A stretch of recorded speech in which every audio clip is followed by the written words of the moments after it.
In this video, I will show you how to use Workato Logging Service for accessing data for each record in a batch. This example recipe is designed to fetch thousands of cases from Salesforce using a batch trigger.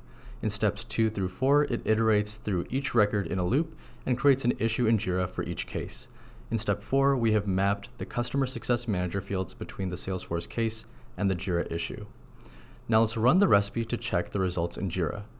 I can see the recipe created several Jira issues, but looking at some records closely shows that the Customer Success Manager values are empty for several issues.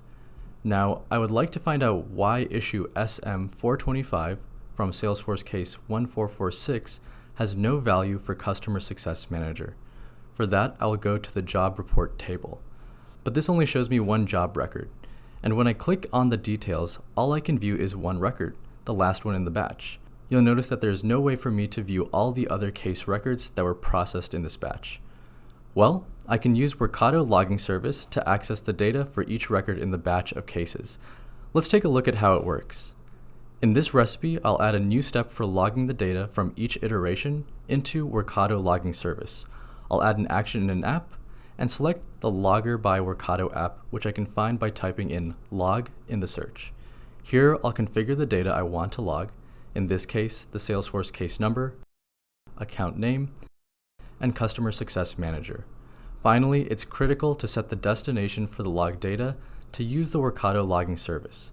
I can do that by toggling on Send to Workato Log Service and save the changes.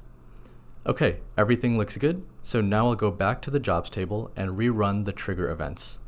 Although this batch trigger has thousands of cases, unlike the job report, I don't have to wait for the entire batch of records to complete processing before I can view the results. While the job runs, I can go to Tools, click into Logs, and immediately I can see the data populating the Workato Logging Service page. This is the central repository of log data from the recipe I'm testing and of several other recipes. Now, there are quite a few records here, so I'll look for the Salesforce case number 1446 to find why the Customer Success Manager value was missing. There are several thousands of records of log data in this view, but I can quickly search for the specific record by using the powerful search and filtering tools, and at the top I can filter by specifying only data that contains case number 1446. And I can filter further by filtering by the last 24 hours, 7 days, and I can filter by the job ID, recipe ID, and so on. Now, when I click on the specific record, I can see that the Customer Success Manager data is missing for this Salesforce case. Once I have identified the underlying cause for the missing values, I can work with the team to ensure they update the Customer Success Manager info for all cases. You can always find more information in our docs at docs.workato.com.